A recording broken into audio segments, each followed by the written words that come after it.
Paolo Abilino update dito sa IG post 6 hours ago. Aba, ang mga Paunin fans and Kim Pao nagkagulo dito sa comment section at ayaw magpatalo ang Paunin.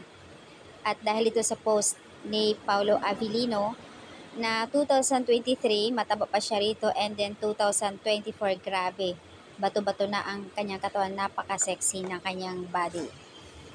Samot-saring reaksyon ng mga netizens dito sa post ni Paolo. Pinagpiestahan 6 hours ago, umabot na nga po ng 1,200 comment.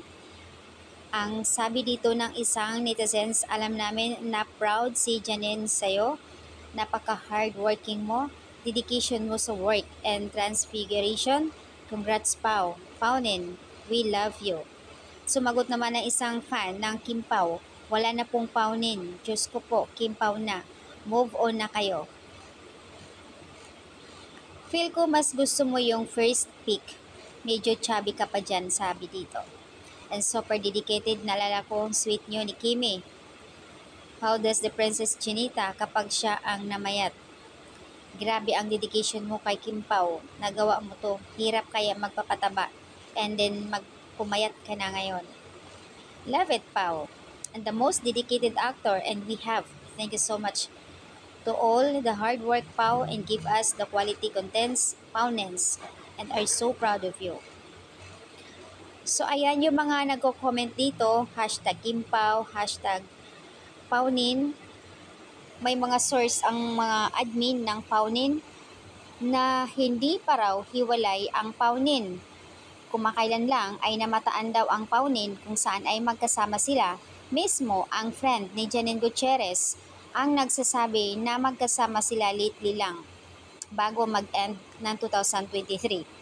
I think first week ng December magkasama sila. So yun yung dinitalye lang na magkasama lang daw sila. And then wala na pong binigay na update kung saang lugar or anong nangyayari, basta magkasama sila nung time na yun. Ang sabi ng iba na hindi pa nga raw hiwalay ang Paunin.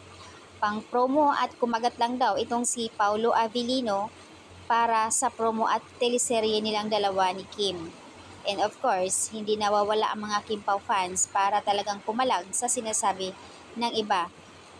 100% naniniwala sila na may relasyon na rin daw si Kim and Paolo dahil sa kanilang dalawang teleserye na sunod-sunod na kung saan ay hit ngayon sa taong bayan.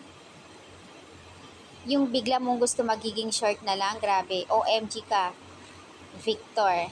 And versus Vice Chairman, this is it. Mas gusto ko pa yung pangalawang pick, napakasiksi mo. At ibang mga celebrity naman nag-react dito sa post ni Paolo. Minsanan nga lang siya mag-post sa kanyang IG pero grabe ang tad-tad naman ng comment dito. Halos ang nagko-comment dito ay ang mga fan ng Paunin and Kim Pao. Ang sabi naman ni Jake Cuenca, the one and only, at Paolo Abilino, clap 100%. So ayan po yung update, guys.